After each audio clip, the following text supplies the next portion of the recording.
Welcome back to another bonus episode of Big Business. I feel like these bonus episodes are actually just turning into me answering your questions. It's like a little advice series. Maybe we need to change the name of them, Xander. It's no longer bonus episodes. It's like Britt's advice series. I've got a DM here from Steffi. Hi Brittney, April and producer X. Big fan here. This podcast has honestly been a godsend for someone like me taking a step into the business world. I just wanted some advice and insight. I recently received a 2-star review that was completely unjustified. They left a Google review under a fake name. They've even given us the name here. I won't read that one out. And after some sleuthing, I know I'm crazy, I figured out who it was. I've already replied to the Google review, but do you think I should also message them personally? I often read comments on your posts and I love the clapbacks. It has helped me reply to comments on mine. Anyways, thank you for all that you do and for being an inspiration to all the women out there chasing their dreams. Lots of love, Steffi. Well, thanks, Steffi, for sending in your question. This is a tough one. And I think back to my earlier days of Fate in those first few foundational years, and I would take reviews, like negative reviews, so personally. Like they hit you like a ton of bricks, and especially like because you've figured out who this person is and you know them, it feels so personal and hurtful. I used to do the same even when like not if it was a public review, but if we had a customer send us like a horrible email or someone just fully coming at us, like, you know, trying to give us a piece of their mind. I'm all for like constructive criticism and feedback on my products or our service or anything in between or our business as a whole. But when someone just does something that just feels so intentionally nasty, it's hard to not get upset by it. So I can understand how you feel. Now, me, in my early stages of Fate, I definitely would have like went real far with a 2-star review. Like if I was in your position, I would have messaged them and said, hi, what the fuck are you doing? But 2025 me, I wouldn't give it the time of day at all. Unless you want to get funny with it, with a viral piece of content. But I'll get to that. I think for anyone, not just you, Steph, but anyone, you've done the right thing where someone's left you a 2-star review on Google, which is public, and you've done the right thing by replying to them. Always make sure you do that because it shows that you're a human behind your business profile on Google and it shows that you care. I obviously don't know what they've written and I don't know what you've said back, but when it comes to replying to reviews, and if someone has said nasty things or things that aren't true, it's just important to like hit them back with the facts and like acknowledge their feedback and say, actually, we did do this for you and that. Like if you've got the answers as to like what they're saying, you can lay it out and be like, well, I'm sorry that you did have a bad experience with your return, but blah, blah, blah, and like spell it out and then make it like a sandwich, like some positivity at the start, hit them with the facts in the middle and thank them again for their feedback at the end. And I think this is good because number one, it puts them in their place and you've shown them the facts, but also it shows anyone looking at your Google reviews that you are active when it comes to like problem solving or helping customers.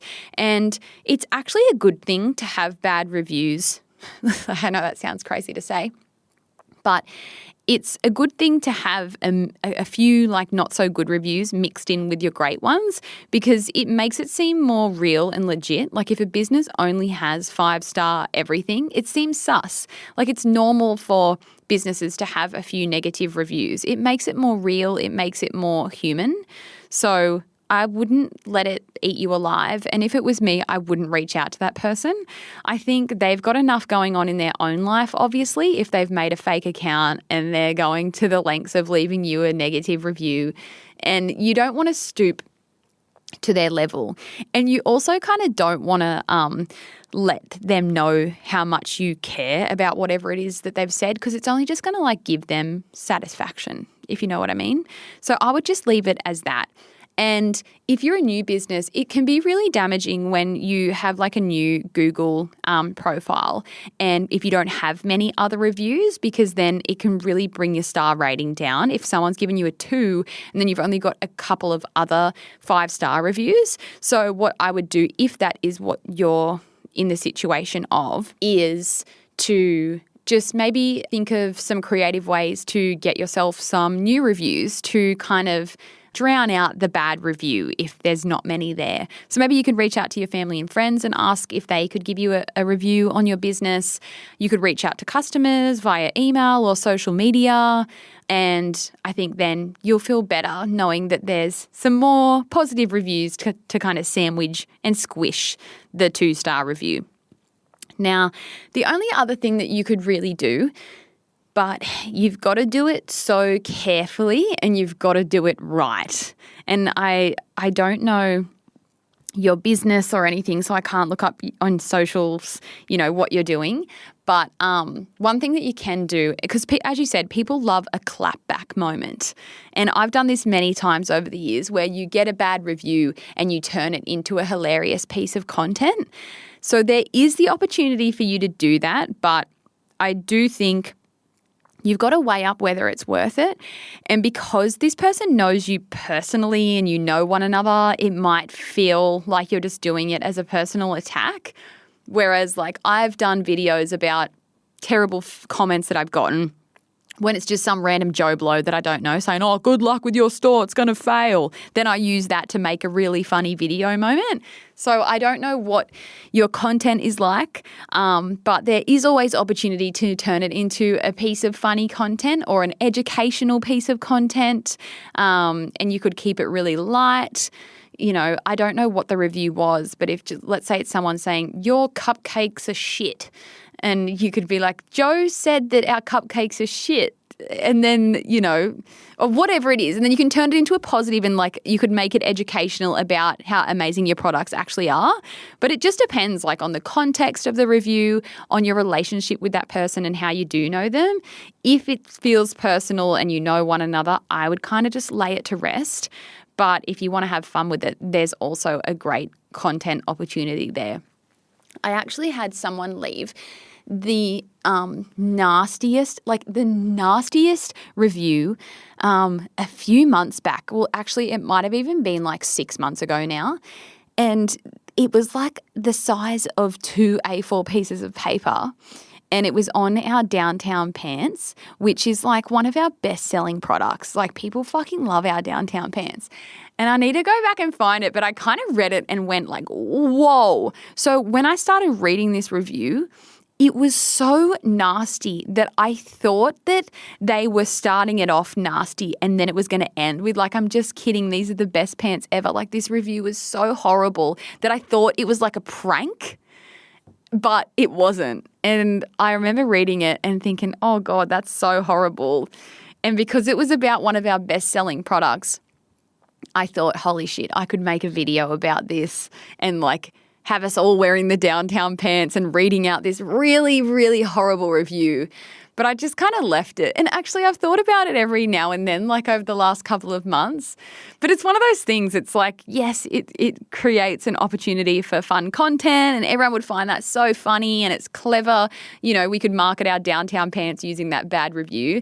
But sometimes it's better to just put it to the side and like not think about it. And also you got to be careful with creating content about negative reviews. Obviously I've done it a few times over the years, but you don't want to become known for that because then it just might come across that like you focus on the negativity. It also might draw more negativity towards your business or your products. It might inspire others to leave bad reviews. So you just got to tread so lightly when it comes to creating that kind of content. But I have been sitting on that idea for ages and I do kind of want to go back to that review of the downtown pants and make a masterpiece piece of content for it. But tread lightly is all I'm going to say. To all of you business owners out there, I know how hard it is when you receive bad feedback, negative feedback, or a negative review, but you've just got to take it with a grain of salt. If negative reviews are constructive and you can take anything away from it and learn how to improve for next time or improve your products or service, whatever it may be, take that as a lesson and just try not to let it get you down, because I know how easy that is. And you feel like it just feels so personal and it's so upsetting, but it's honestly just part of the game at the end of the day.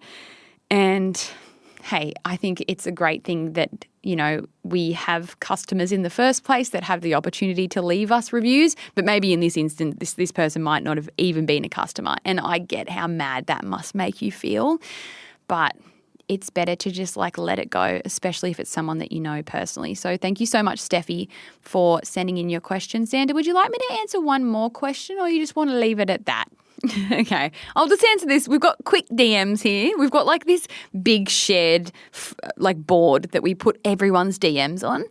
Hey, Britt, I would love to know your take on the bonds marketing with old Robert. Iconic. And this is like, I'm sure everyone's seen it because it's kind of old by now, but this viral campaign, or this campaign that Bonds did, went absolutely viral because it was Robert Irwin sitting there in his undies in like a traditional Aussie backyard on a plastic chair. And it was just so, like, whoever thought of that idea, so clever, because I think we all still associate Robert Irwin with being like a little boy. And so for him to kind of be in his undies with like all these clothes off, basically, it was just such an iconic moment. And I take my hat off to Bonds. And this is a great example of a traditional brand that has been around for a really long time. When did Bonds start? What? It just automatically Googled, when did Bonds start juicing? What the fuck is that? Bonds clothing started in 1915. Wow. So that's been around for over 100 years.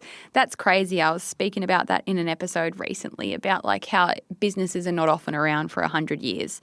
So this is the perfect example of a brand that has been around for a really, really long time, pivoting and just staying relevant. And, you know, we've had many discussions on the pod about brands that just become stale and old. For example, Jeans West, and how they're closing down all their stores. It's because these brands have been around for so long, but they don't have it in them to adapt and change and do something new. Whereas clearly Bonds knows their shit. They've hired younger people that are coming up with these marketing ideas, because no offense to the Bonds team, but I don't think like a 65-year-old person is coming up with this marketing strategy of using Robert Irwin in their campaign.